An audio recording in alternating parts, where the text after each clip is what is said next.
अस्सलाम वालेकुम dear friends, उम्मीद है आप सब खैरियत से होंगे। हमारा आज का जो टॉपिक है वो है सिंध रेंटेड प्रीमाइसेस ऑर्डिनेंस 1979। आज के इस लेक्चर के अंदर हम जो है each and every corner theoretically और जो है प्रैक्टिकल एस्पेक्ट डिस्कस करने की कोशिश करेंगे। फर्स्ट ऑफ ऑल कि ये टॉपिक हम डिस्कस क्यों कर रहे हैं। ये टॉपिक हम इस वजह से डिस्कस कर रहे हैं क्योंकि लास्ट टाइम कोई 5 से 8 क्वेश्चंस पुट अप हुए स्क्रीनिंग टेस्ट के अंदर, और जो है इंटरव्यूज़ के अंदर भी 10 to 12 क्वेश्चंस पुट अप हुए among the Sindh Rented Premises Ordinance 1979। अब देखें सिंध रेंटेड प्रीमाइसेस ऑर्डिनेंस 1979 जो है ये कहाँ पर एप्लीकेबल है, कहाँ पर एप्लीकेबल नहीं है। फर्स्ट ऑफ ऑल ये क्वेश्चन। दूसरी बात, आपका जो ये सिंध रेंटेड प्रीमाइसेस ऑर्डिनेंस है, ये इसके जो पावर्स हैं, ये पावर्स जो है आपके रेंट कंट्रोलर के पास है। तो जितने भी मैटर्स रेंट कंट्रोलर के पास आते हैं वो किस तरीके से उसको डील करेगा, ये सारा का सारा आपको बताया गया कहाँ पर, सिंध रेंटेड प्रीमाइसेस ऑर्डिनेंस 1979। दूसरी बात ये कि ये एक रिपील्ड लॉ है। रिपील्ड लॉ कैसे कि इसको रिपील किया गया किसी और ऑर्डिनेंस से। अब ऑर्डिनेंस से ही ऑर्डिनेंस को रिपील किया गया, तो each and every corner discuss करने की कोशिश करेंगे। फर्स्ट ऑफ ऑल इसके अंदर नियर अबाउट 27 सेक्शंस हैं। पहली बात आपने ये याद रखनी है कि देर आर 27 सेक्शंस। ये एक स्पेशल स्टेट्यूट है और जो है ये सिर्फ और सिर्फ एप्लीकेबल है कहाँ पर, जहाँ पर सिंध की बात की जा रही है, तो it is only applicable in Sindh. और इसकी जो अपील लाया करती है, अब यहाँ पर एक सवाल आ जाता है कि अपील तो हाई कोर्ट में लाया करती थी, लेकिन 2006 की अमेंडमेंट के बाद इसकी जो अपील है वो लाया करती है डिस्ट्रिक्ट कोर्ट में। दूसरी बात ये, there are some mandatory provisions. यहाँ पर सिंध रेंटेड प्रीमाइसेस ऑर्डिनेंस जो 1979 है, इसके अंदर कुछ ऐसे प्रोविजंस हैं जो कि मैंडेटरी हैं। क्या है जो कि मैंडेटरी प्रोविजन है, which are converted into directory provisions. कुछ ऐसे प्रोविजंस है इसके अंदर जो कि मैंडेटरी हैं लेकिन उसको कन्वर्ट किया गया डायरेक्टरी प्रोविजंस। अब देखें, अक्सर आपने ये वर्ड सुना है कि जो वर्ड शल है, जब हम इंटरप्रिटेशन ऑफ स्टैट्यूट डिस्कस कर रहे थे तो हमने एक चीज़ पढ़ी थी कि जो वर्ड मे है इट मीन्स कि it is in discretion of the court, और जो वर्ड शल है it means that it is N mandatory provision. लेकिन यहाँ पर हम जब आगे चल के डिस्कस करेंगे कि कुछ प्रोविजंस इसके अंदर ऐसे हैं जिसके अंदर हमें सिंपली ये बात बताई गई है कि आपके जो मैंडेटरी प्रोविजंस हैं उनको कन्वर्ट किया गया किसके अंदर, डायरेक्टरी प्रोविजंस के अंदर। और कुछ ऐसे डायरेक्टरी प्रोविजंस भी हो सकते हैं और स्टैट्यूट्स के अंदर जो कि आपके कन्वर्ट किए जा सकते हैं मैंडेटरी प्रोविजंस के अंदर। उसका रीज़न क्या है, देखें कुछ केस लॉस की मदद से आप मैंडेटरी प्रोविजंस को कन्वर्ट करवा सकते हैं। खैर, अच्छा, there are some provisions which contradict which each and other. इसके अंदर कुछ ऐसे प्रोविजंस भी हैं जो कि एक दूसरे से कॉन्ट्राडिक्ट करते हैं। अच्छा, उसके बाद इसकी जो डेट ऑफ इनेक्टमेंट है और डेट ऑफ इन्फोर्समेंट है सिंध वालों के लिए, सिंध रेंटेड प्रीमाइसेस ऑर्डिनेंस। देखें, सिंध का जब भी स्क्रीनिंग टेस्ट होता है तो उसके अंदर कुछ आपके लॉज में से वो आपसे पूछता ही है कि इसकी डेट ऑफ इनेक्टमेंट क्या है, डेट ऑफ इन्फोर्समेंट क्या है। अब यहाँ पर firstly it was and Sindh rented restriction ordinance. ये फर्स्ट ऑफ ऑल था क्या, ये एक जो है रिस्ट्रिक्टेड ऑर्डिनेंस था। Sindh rented restricted ordinance 1959। Sindh rent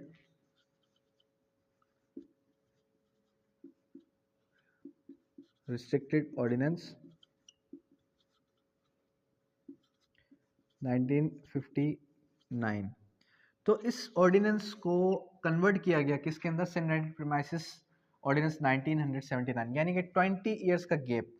ठीक है, उसके बाद ये कब तक चला आपका, 20 इयर्स तक। उसके बाद जो है वो रिपील हो गया।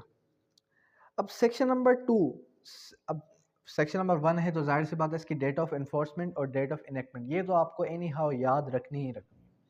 डेफिनेशन क्लासेस की तरफ जाएं तो डेफिनेशंस के अंदर ईच एंड एवरी डेफिनेशन आपको याद होनी चाहिए। उसका रीज़न क्या है, देखिए जो डेफिनेशंस होती हैं, इंटरप्रिटेशन क्लासेस, डेफिनेशंस, तकरीबन आप कह सकते हैं कि जितने भी स्टैट्यूट हैं उन सारे के सारे स्टैट्यूट्स के अंदर डेफिनेशंस जो होती हैं सेक्शन नंबर 2 के अंदर होती हैं, किसी किसी में सेक्शन नंबर 3 के अंदर भी होते हैं। जैसे कि हमने लास्ट टाइम स्टडी की थी कौन से एक्ट की, हमने जो है देखा था सिंध लोकल गवर्नमेंट एक्ट 2013, तो उसके अंदर जो है सेक्शन नंबर 3 के अंदर आपके इंटरप्रिटेशन क्लासेस थी। अब यहाँ पर जो है डेफिनेशन कहाँ पर डिफाइंड है, सेक्शन नंबर 2 के अंदर। अब सेक्शन नंबर 2 के अंदर जो डेफिनेशंस हैं, उन डेफिनेशंस के अंदर अगर हम चलें तो फर्स्ट ऑफ ऑल बिल्डिंग। अब देखें बिल्डिंग क्या है, देखें building means each and every corner of the building.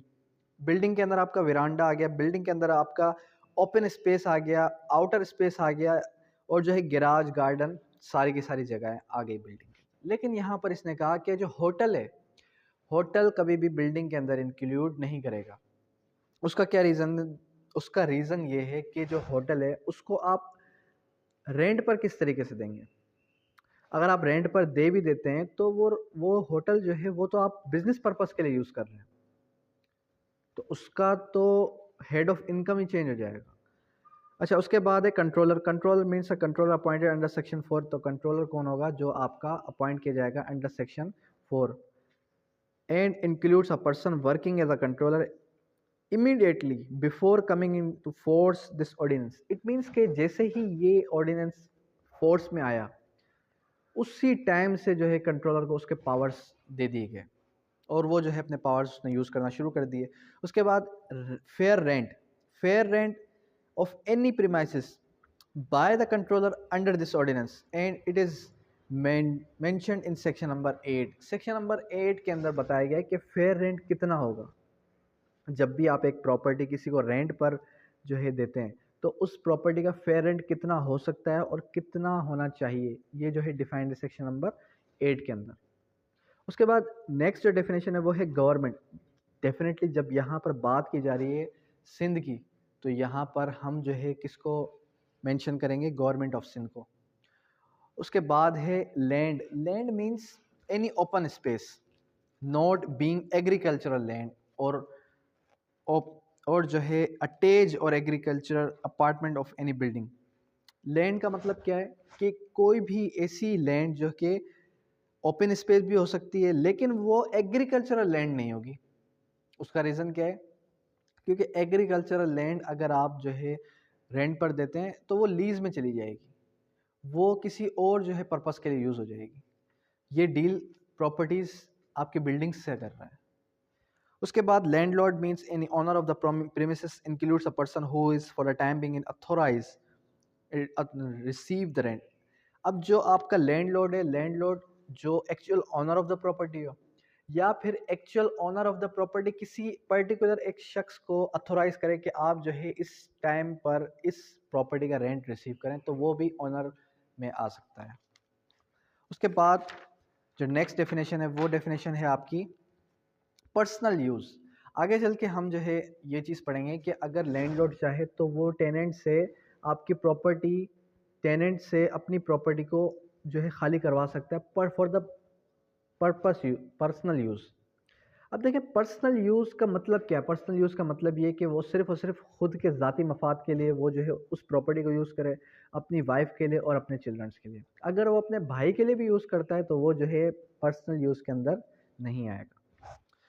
उसके बाद premises means a building land out of rent but does not include our hotel. फिर बात वही आ गई कि प्रीमाइसिस की जब हम बात करेंगे तो बिल्डिंग आ गई, कोई भी जो है लैंड आ गई, लेकिन आपकी होटल नहीं आएगी। Rent includes all water charges, electricity charges and other charges which are mentioned in rent agreement. जब आप एक रेंट एग्रीमेंट बनाते हैं तो उसमें आप ईच एंड एवरी चीज़ लिखेंगे कि आप अगर ये चीज़, ये प्रॉपर्टीज़ को रेंट पे दे रहे हैं तो आप इससे कौन कौन से चार्जेस कंडक्ट करेंगे।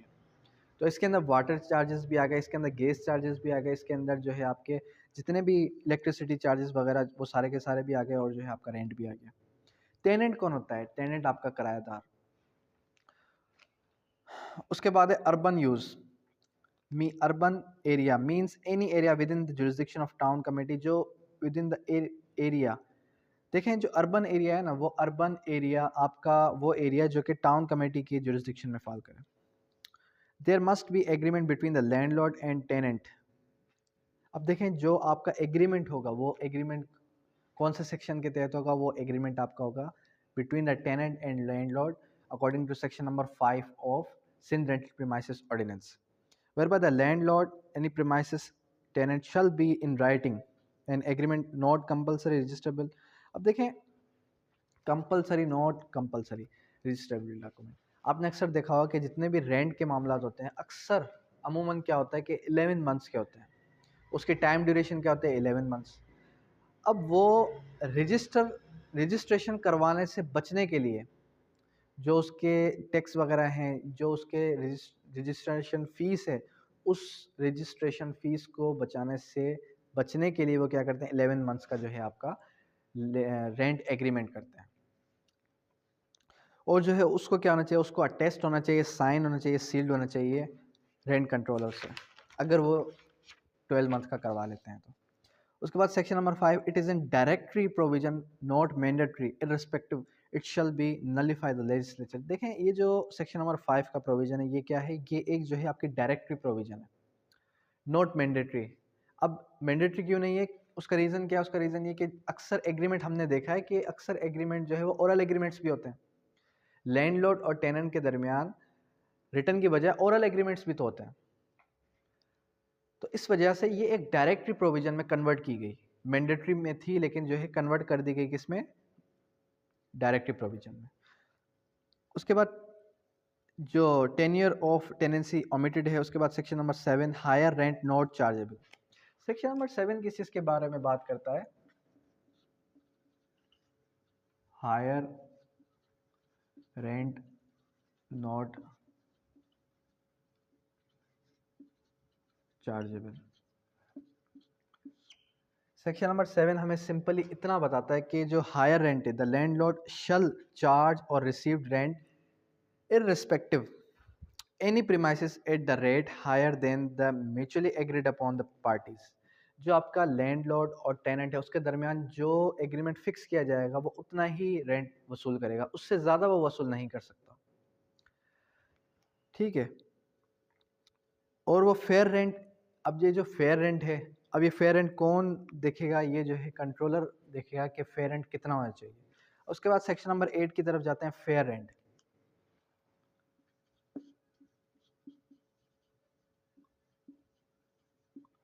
सेक्शन नंबर 8 किस चीज़ के बारे में बात करता है, the controller shall upon application of the tenant and landlord determine the fair rent on the premises after taking into consideration of the following factors. जो आपका एक टेनेंट है या फिर लैंडलॉर्ड की एप्लीकेशन पर जो आपका रेंट कंट्रोलर है, रेंट कंट्रोलर जो है फिक्स करेगा आपका fair rent.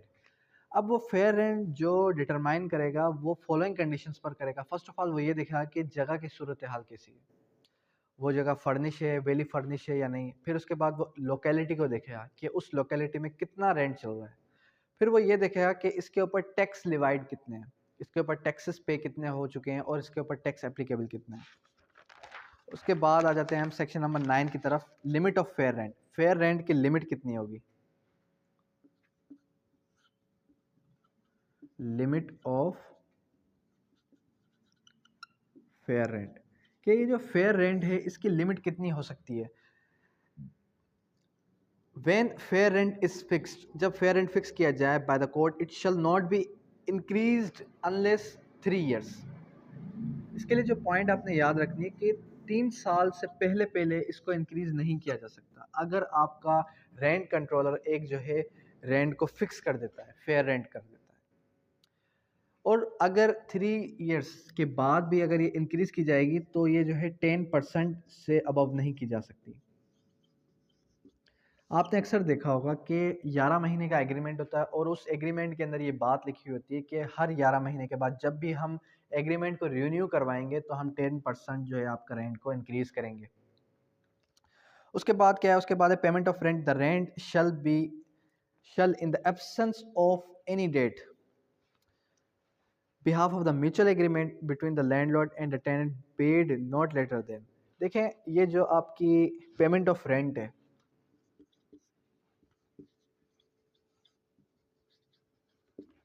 Payment of rent, section number 10 हमें बताता है कि पेमेंट ऑफ रेंट जो है वो कौन सी डेट को दी जाएगी।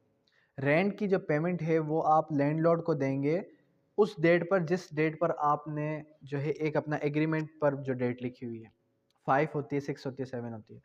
लेकिन अगर डेट नहीं लिखी गई तो आप उसको कंसिडर करेंगे 10th ऑफ एवरी मंथ, हर महीने की 10 तारीख तक आपको उसको रेंट की पेमेंट देनी देनी है। अगर वो रेंट रिसीव करने से इनकार कर दे तो फिर आप क्या करेंगे, फिर जो है बाय पोस्ट उसको आप जो है अपना रेंट रिसीव करवा सकते हैं। और पोस्टल जो आप पोस्ट करवा रहे हैं, उसको जो रेंट पोस्ट करवा रहे हैं, उसकी जो रिसिप्ट है वो रिसिप्ट आपके पास होना बहुत नेसेसरी है, क्योंकि वो आगे काम दे सकती है। उसके बाद है इफ़, अच्छा जी, उसके बाद है within the jurisdiction of the premises where, उसके बाद है the written acknowledgement of the postal money, receipt of the controller is the case may be shall be produced and proof of the payment of rent। देखें कल कला का वो जो आपका एक लैंडलॉर्ड है वो ये कहता है कि मैंने तो रेंट रिसीव किया ही नहीं है। तो अगर लैंड जो आपका टेनेंट है, टेनेंट अगर लैंडलॉर्ड के खिलाफ कोई भी केस करता है, या फिर जो लैंडलॉर्ड है वो टेनेंट के खिलाफ कोई केस करता है, तो कल कला को जो आपका टेनेंट है वो ये क्लेम कर सकता है कि मैंने इसको हर टाइम पर अपनी इसकी जितनी भी फ़ी, इसकी जितने भी रेंट था वो पे किया है। उसके बाद section number 11 discontinuous of immunities and services. अब जो सेक्शन नंबर 11 है वो किस चीज़ के बारे में डील करता है, वो करता है कि जो आपका लैंडलॉर्ड है वो डिसकंटिन्यूस ऑफ इम्यूनिटीज़ नहीं कर सकता। डिसकंटिन्यूस ऑफ इम्यूनिटीज़ का मतलब क्या होता है? डिसकंटिन्यूस ऑफ इम्यूनिटीज़ का मतलब ये होता है कि एक लैंडलॉर्ड कभी भी उसके असाइश को नहीं छीन सकता।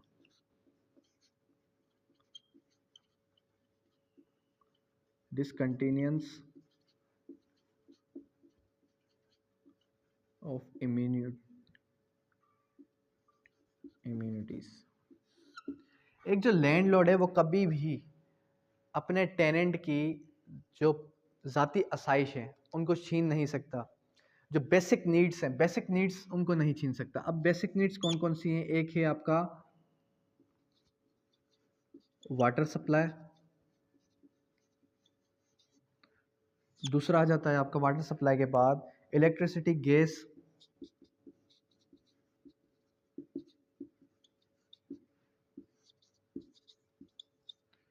और आपके जो है आ जाते हैं अदर चीज़ें, ठीक है। तो ये जो है नॉट टू बी डिसकंटिन्यू, इनको जो है वो छीन नहीं सकता इन आसाइश को। उसके बाद सेक्शन नंबर 12 किस चीज़ की बात करता है? सेक्शन नंबर 12 आपकी बात करता है, अच्छा, सेक्शन नंबर 12 की तरफ जाने से पहले टेनेंट विल फाइल एप्लीकेशन। अगर देखें आपका जो लैंडलॉर्ड है वो डिसकंटिन्यूस करता है, यानी कि वो इसमें से कोई भी एक बेसिक नीड जो है टेनेंट की वो छीन लेता है, फिर टेनेंट क्या करेगा? फिर टेनेंट फाइल करेगा एक एप्लीकेशन। किस चीज़ की? वो एप्लीकेशन फाइल करेगा डिसकंटिन्यूस ऑफ इम्यूनिटीज़ की। Controller will conduct a inquiry. Controller काम क्या करेगा? कंट्रोलर सबसे पहले एक इंक्वायरी कंडक्ट करेगा कि क्या ये जो आपका टेनेंट एक केस लेके आया है वो केस जो है वैलिड है या नहीं, और उसने जो ग्राउंड्स बताए वो ग्राउंड्स भी वैलिड है या नहीं। उसके बाद वो अगर ये देखता है कि वाकई में एक जो लैंडलॉर्ड है वो बदमाशी कर रहा है, वो जो है जो टेनेंट है उसको जो है उससे ये बेसिक नीड्स जो है वो छीन चुका है, तो फिर वो क्या करेगा? वो जो है कंटिन्यू करवा के देगा, वो उसको एप्लीकेशन, वो उसको नोटिस देगा आपके लैंडलॉर्ड को कि आप जो है इसकी ये बेसिक नीड को फुलफिल करें। इन case of landlord is found guilty, ठीक है, तो ये इसको रिस्टोर करवा के देगा और will be put in jail for the 6 month. यहाँ पर सेक्शन नंबर 11 के तहत एक पनिशमेंट भी बताई गई है, 6 मंथ्स की जेल हो सकती है आपके लैंडलॉर्ड को, इन कि अगर वो बिना किसी वजह एक टेनेंट को तंग करने के लिए उससे ये सारी सारी की चीज़ें छीन ले रहा है। उसके बाद सेक्शन नंबर 12 की तरफ आता है। सेक्शन नंबर 12 क्या बात करता है? रिपेयर्स। अब ये रिपेयर्स का मतलब क्या है? रिपेयर्स का मतलब ये कि लेट सपोज कि आपकी जो प्रॉपर्टी है उस प्रॉपर्टी में कोई भी किसी किस्म का दीमक लग गया है, उस प्रॉपर्टी में कोई भी किस्म की दीवार गिर रही है, या फिर जो है एक ऐसी दीवार है जो गिरने वाली है। अब टेनेंट ये देखता है कि अगर मैंने इस दीवार को नहीं बनवाया तो विद इन अ वीक ये दीवार गिर जाएगी। अब यहाँ पर ये जगह की, ये प्रॉपर्टी किसकी है? प्रॉपर्टी लैंडलॉर्ड की है। तो लैंडलॉर्ड का काम है कि उस प्रॉपर्टी को मेंटेन करे। अगर वो उस प्रॉपर्टी को मेंटेन नहीं करता तो फिर वो क्या करेगा? जो आपका टेनेंट है ये एप्लीकेशन फाइल करेगा आपके रेंट कंट्रोलर को, और रेंट कंट्रोलर देगा डायरेक्शन। किसको डायरेक्शन देगा? आपके लैंडलॉर्ड को। तो लैंडलॉर्ड अगर रिफ्यूज़ कर देता कि मैं जो है रिपेयर नहीं करवाता, फिर आपका रेंट कंट्रोलर टेनेंट को कहेगा कि इस प्रॉपर्टी को आप रिपेयर करवाएं, और जो आप रिपेयर करवाने में जितना भी एक्सपेंस लगेगा, जितना भी खर्चा आएगा, वो सारा का सारा माइनस कर दिया जाएगा आपके रेंट में से। उसके बाद सेक्शन नंबर 13 किस चीज़ की बात करता है? इविक्शन की।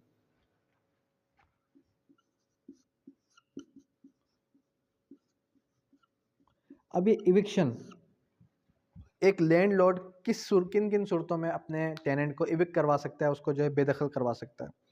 No tenant shall be evicted, किसी भी टेनेंट को इविक्ट यानी कि बेदखल नहीं किया जा सकता from the premises of his position accept according with the provision of this act.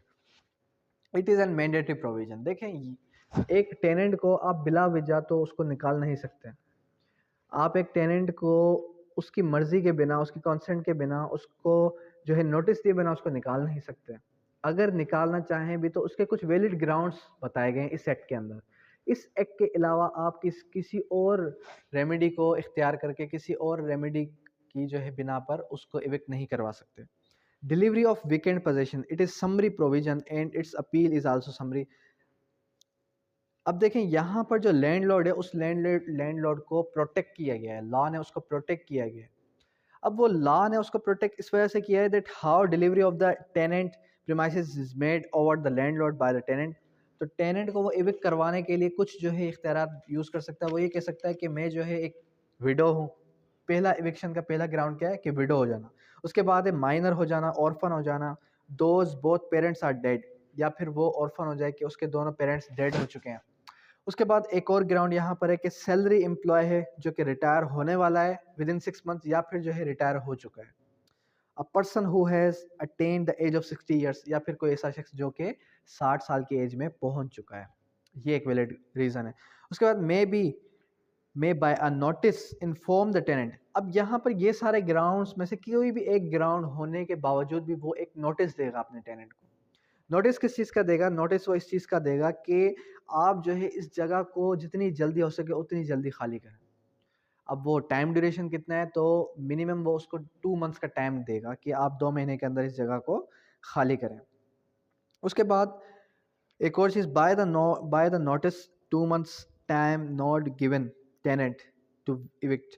उसके बाद है कि the provision of application to date landlord who after getting the out of the rent purpose, कि ये ग्राउंड्स यूज़ करने के बाद अगर इविक करवा भी लेता है, ठीक है, इविक हो गया आपका रेंट, उसके बाद जो आपका लैंडलॉर्ड है वो इस प्रॉपर्टी को, उस ही प्रॉपर्टी को आपके रेंट पर्पस के लिए यूज़ नहीं कर सकता। उसके बाद है this provision is not applicable to the landlord who after getting the weekend let it to the rental purpose. ठीक है। उसके बाद सब सेक्शन 2 क्या कहता है? The landlord shall not be entitled to get the premises vested if he has another building. दूसरी बात ये कि अगर लैंडलॉर्ड के पास कोई और बिल्डिंग भी अवेलेबल है तो वो इनमें से कोई भी एक ग्राउंड को यूज़ नहीं कर सकता। ये सारे ग्राउंड वो यूज़ तभी करेगा कि जब उसके पास कोई और जगह नहीं है रहने के लिए। उसके बाद है sub section 3, after due notice of the tenant for 60 days the landlord in case of non compliance will be ejected application. देखें, जब ये एप्लीकेशन फाइल कर दे उसको इजेक्ट करवा सकता है, इजेक्टमेंट की एप्लीकेशन भी दे सकता है। Application of the application to controller ejectment to the tenant can also be made under section 15 of this ordinance, कि इजेक्टमेंट की जो एप्लीकेशन है वो सेक्शन नंबर 15 के तहत भी दी जा सकती है। ये हो गया सेक्शन नंबर 15। उसके बाद जो बाकी और ग्राउंड्स हैं, अब देखें, ये तो वो ग्राउंड्स हो गए जो कि एविक्शन के बताए गए थे सेक्शन नंबर 13 के अंदर। इसके अलावा और कौन से ग्राउंड्स हैं? इसके अलावा अगर हम और ग्राउंड्स देखें तो उन ग्राउंड्स की तरफ जाने से पहले सबसे पहले विदाउट एग्रीमेंट, अगर लेट सपोज मिसाल के तौर पे एक टेनेंट और जो आपका लैंडलॉर्ड है इनके दरमियान एग्रीमेंट होता है, ओरल एग्रीमेंट। अब वो जो ओरल एग्रीमेंट उस कंडीशन में भी वो जो है उसको टाइम कितना देगा? 60 डेज का टाइम देगा। ठीक है, यहाँ तक हो गई बात। उसके बाद है कि ओरल एग्रीमेंट जो है वो परमिसिबल है। ओरल एग्रीमेंट के बेसिस पर जो टेनेंट है वो ये नहीं कह सकता कि हमारा तो एग्रीमेंट ही नहीं हुआ। अब एग्रीमेंट ना होने का रीज़न क्या है कि आप एक दूसरे पे ट्रस्ट करते थे, इस वजह से आपने एक जो है ओरल एग्रीमेंट किया है। और जो आपका ओरल एग्रीमेंट है इसको हम जो है कॉन्ट्रेक्चुअल एग्रीमेंट भी कह सकते हैं। और जो 11 मंथ्स का एग्रीमेंट होता है उसको भी हम कॉन्ट्रेक्चुअल एग्रीमेंट कहते हैं। उसके बाद जो बाकी और ग्राउंड्स हैं, use the premises for the purpose other than that the which he was kept out. देखें कि आपका जो टेनेंट है वो टेनेंट अगर उस पर्पस के लिए वो जगह यूज़ नहीं करता जिस पर्पस के लिए उसने ली है। मिसाल के तौर पे कि वो जो है उसने ली है अपनी फैमिली के लिए। अब वो एरिया कुछ इस टाइप का है कि वहाँ पर फैमिलीज रहती हैं, लेकिन आपका टेनेंट क्या करता है, वहाँ पर अपने फ्रेंड्स वगैरह रेगुलर बेसिस पे लेके आता है। वो क्या जो है बैचलर वगैरह बैचलर के तरीके से रह रहा है उस फ्लैट के अंदर, फ्रेंड्स के साथ रह रहा है। दैट मीन्स कि उसने उस पर्पस के लिए यूज़ नहीं किया उस प्रॉपर्टी को। तो इस बेसिस पर भी, इस ग्राउंड पर भी आप उसको इविक्ट करवा सकते हैं। उसके बाद है infringe the conditions on which the premises was let out, कि वो उन कंडीशंस को इन्फ्रिंज करे जिन कंडीशंस पे उसको जो है वो जगह उस वो प्रॉपर्टी की प्रीमाइसेस उस प्रॉपर्टी की पोजीशन मिलती है। जिस जिन जिन बेसिस पर उस प्रॉपर्टी की पोजीशन उसको मिली है वो जो है उससे बाहर चले जाता है, अपने इख्तियारात को ज़्यादा यूज़ कर लेता है। मिसाल के तौर पे कोई इलीगल वर्क स्टार्ट कर लेता है, फिर भी जो है आप उसको एविक्ट करवा सकते हैं। The tenant impaired the material value और utility of the premises, ये भी एक वैलिड ग्राउंड है। उसके बाद the tenant is include such activity causing nuisance of the neighbours. अब देखें कि वो कोई ऐसा एक्ट करता है जिसकी वजह से नेबर्स को न्यूजेंस पहुंच रहा है, नेबर्स को नुकसान पहुंच रहा है, या फिर जो है नेबर्स उससे डिस्टर्ब हो रहे हैं, तो इन बेसिस पे भी आप उसको एविक्ट करवा सकते हैं। तो ये सारे के सारे ग्राउंड्स थे जिन ग्राउंड्स पर आप जो है उसको एविक्ट करवा सकते हैं। उसके बाद सेक्शन नंबर 15 बात करता है किसकी, penalty.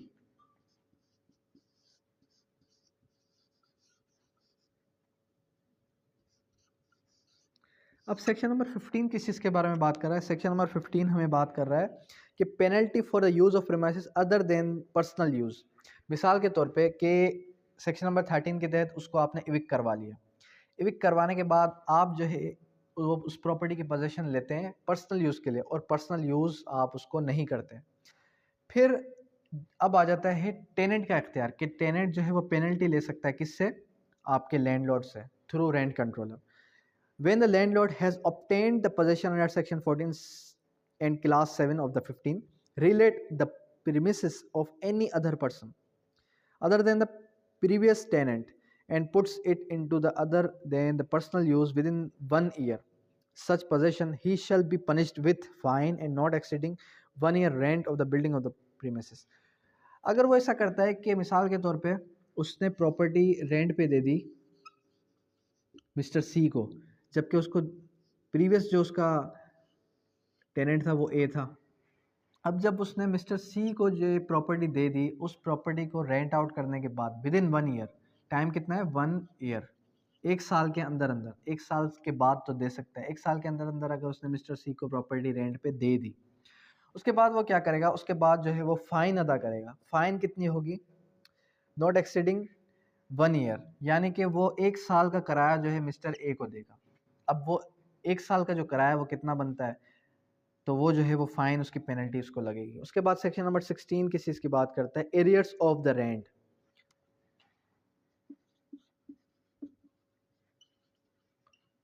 Arrears of rent, section number 16 बात करता है एरियर्स ऑफ द रेंट के बारे में। The controller upon such application by the landlord will hold summary inquiry to determine the arrears of rent due and other than the tenant to deposit the same within such period and directed by the rent controller and also deposit by the further rent regularly final disposal।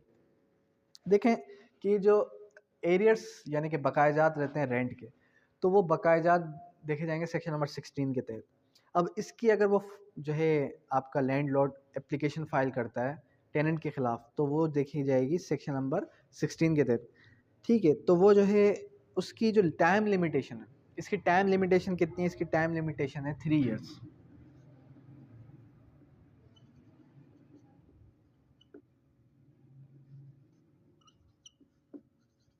3 years इसकी time limitation, इसका article limitation act article number 109 के अंदर ये चीज़ बताई गई है। अच्छा, दूसरी बात ये कि रेगुलर टिल फाइनल डिस्पोजल, उसके बाद जो इसका डिसीजन कब होगा, जब फाइनल डिस्पोजल हो जाएगा।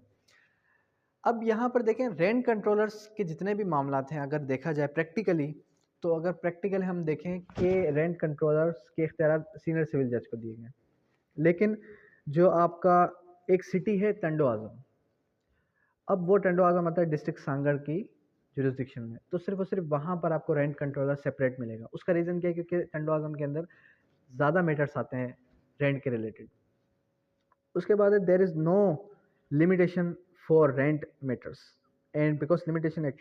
अब यहाँ पर एक और पॉइंट, यहाँ पर एक और पॉइंट आ गया कि इससे हटके सेक्शन नंबर 16 से हटके आपके अदर मैटर्स जो हैं उसकी लिमिटेशन नहीं बताई गई।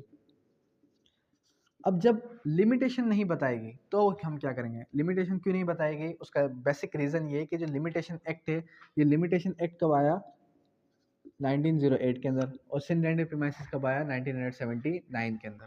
तो टाइम डिफरेंस आप खुद ही देख लें, बेसिक रीज़न तो इसका यही है। अब हम यहाँ पर कौन सा रूल अप्लाई करेंगे, हम यहाँ पर लिमिटेशन का एक रूल अप्लाई करेंगे, लेचिस का रूल। तो लेचिस का रूल ये कहता है कि जहाँ पर कोई प्रोविज़न नहीं है लिमिटेशन एक्ट के अंदर प्रोवाइडेड और वो होनी चाहिए, तो वहाँ पर आप लेचिस का रूल अप्लाई करके उसको टाइम लिमिटेशन कितना देंगे, 3 ईयर्स। इट मीन्स के अदर मैटर्स भी अगर आ गए जिसका टाइम लिमिटेशन रिक्वायर्ड है, तो वहाँ पर आप उसको कंसिडर करेंगे एज 3 ईयर्स।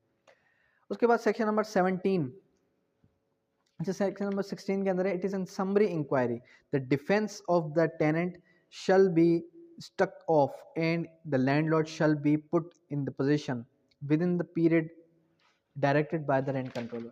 तो रेंट कंट्रोलर अगर डायरेक्ट करेगा उस टाइम पीरियड के अंदर जो है वो जो आपका टेनेंट है उसको एविक्ट करवा के और जो है प्रॉपर्टी उसको लैंडलॉर्ड को दे दी जाएगी। उसके बाद section number 17, compensation of vexatious eviction.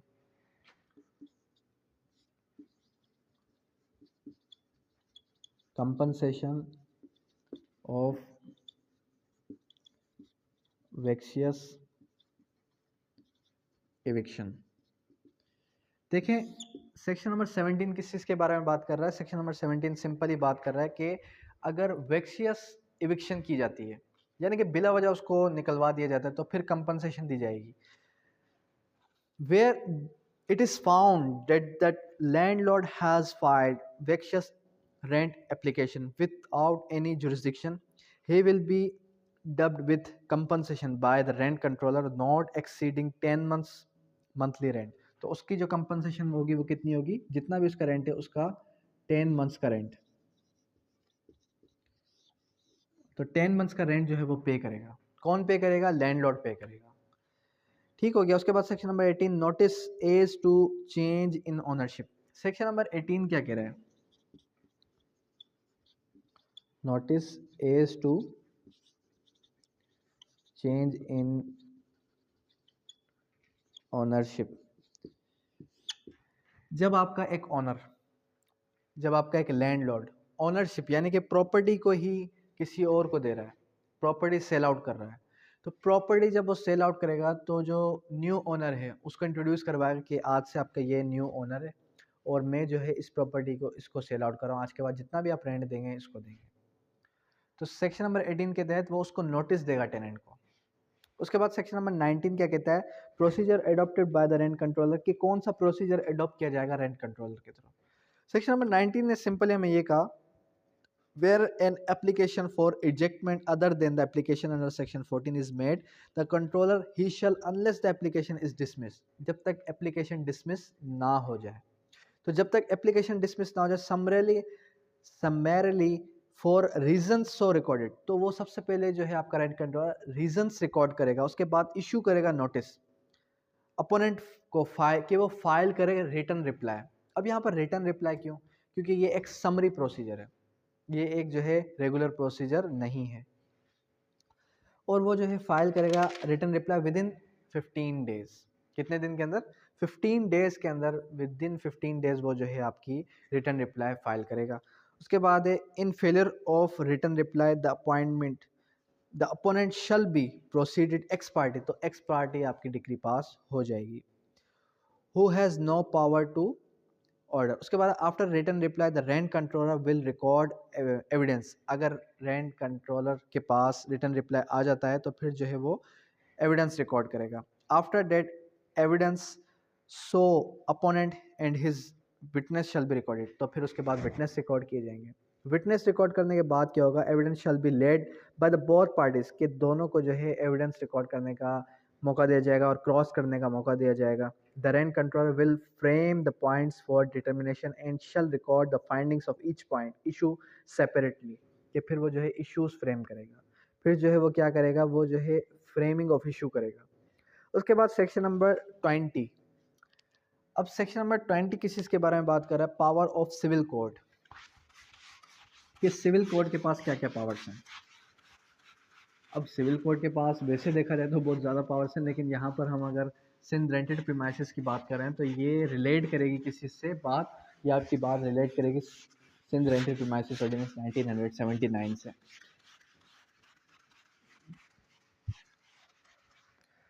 Section number 20 ने बात की किस चीज़ के बारे में, पावर ऑफ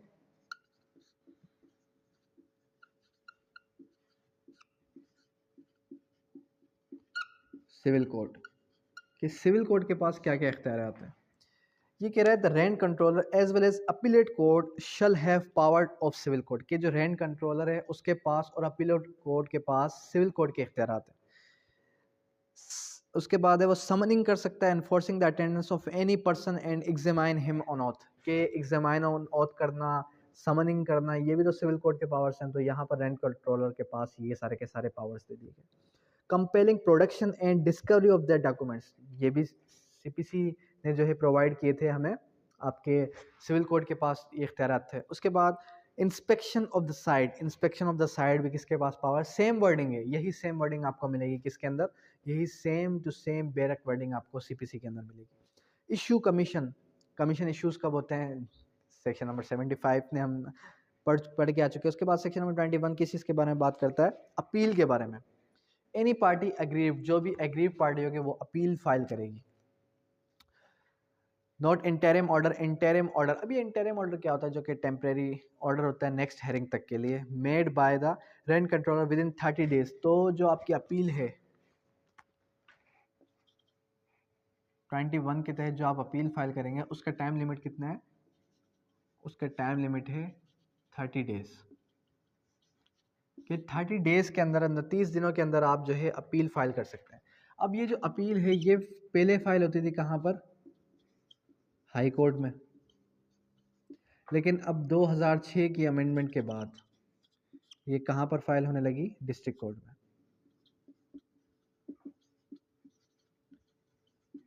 उसके बाद सेक्शन नंबर 22, सेक्शन नंबर 22 हमें किस चीज़ के बारे में बात कर रहा है, सेक्शन नंबर 22 कह रहा है एग्जीक्यूशन ऑफ ऑर्डर।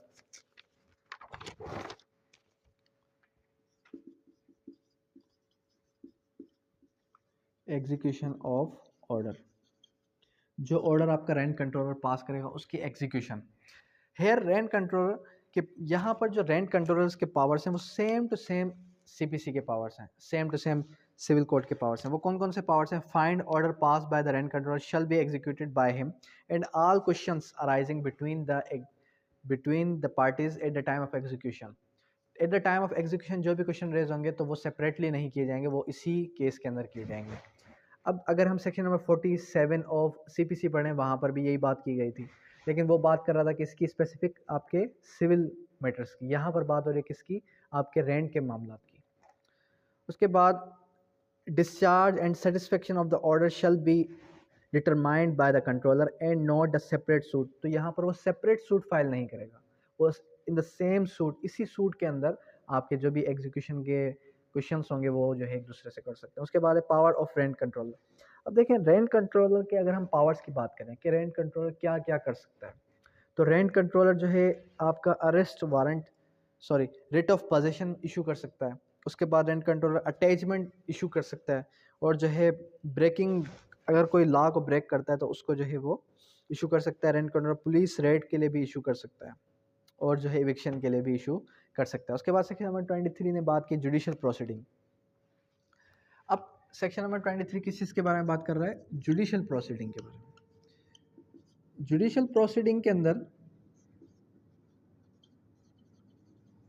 हम एक चीज़ इम्पोर्टेंट पढ़ेंगे। वो कौन सी चीज़ है? वो ये है कि rent controller and appellate court shall be deemed a civil court, के जो रेंट कंट्रोलर की अदालत है उसको सिविल कोर्ट तस्लीम किया जाएगा with in meaning of section 480 CRPC। अब 480 के अंदर क्या है? Cognizance of those matters mention in 195 CRPC, के वो जो है कॉग्निजेंस ले सकते हैं 195 CRPC के मैटर्स के अंदर। अब 195 क्या? Contempt of unlawful authority. अगर कोई कंटेम्प्ट करता है अनलॉफुल अथॉरिटी की, तो यहाँ पर रेंट कंट्रोलर के पास ये पावर्स भी हैं। उसके बाद है section number 24, cognizance of an offence. Section number 24 हमें सिंपल ये बता रहा है कि जो भी कॉग्निजेंस लिया जाएगा वो without the application, without the complaint in writing of the rent controller नहीं लिया जाएगा। कोई भी अदालत अगर आपकी कॉग्निजेंस लेती है तो वो जो है without complaint of the rent controller नहीं लेगी। उसके बाद सेक्शन नंबर 45 है indemnity. No suit or legal proceeding shall lie against government and any authority or person in respect of anyone done in good faith।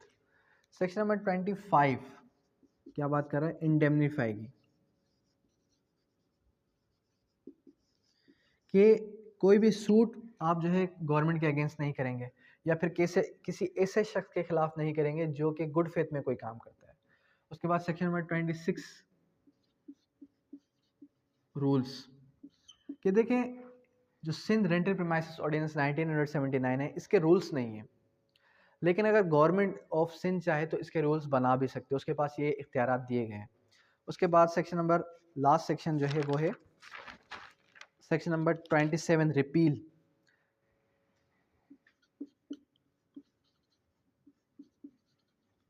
अब देखिए repeal के बारे में मैंने आपको फर्स्ट में बताया था कि ये जो आपका ऑर्डिनेंस है ये एक रिपील्ड एक्ट है। 1959 से 1979 के ऑर्डिनेंस में ये जो है रिपील हो गया। ठीक है, उसके बाद कि ये जो आपका सिंध रेंटल प्रीमाइसेस है ये कौन से एरियाज पर लगता है? अर्बन एरियाज पर।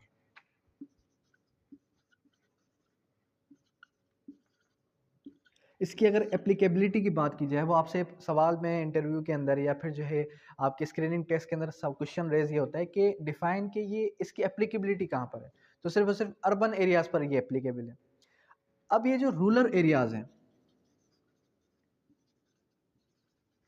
अब रूरल एरियाज पर तो ये एप्लीकेबल नहीं है। रूरल एरियाज पर हम जो है इसकी एप्लीकेबिलिटी किस तरीके से देखेंगे? तो रूरल एरियाज के अंदर हम एप्लीकेशन देंगे किसकी? अंडर 20 ऑर्डर 20 रूल 12 की, CPC।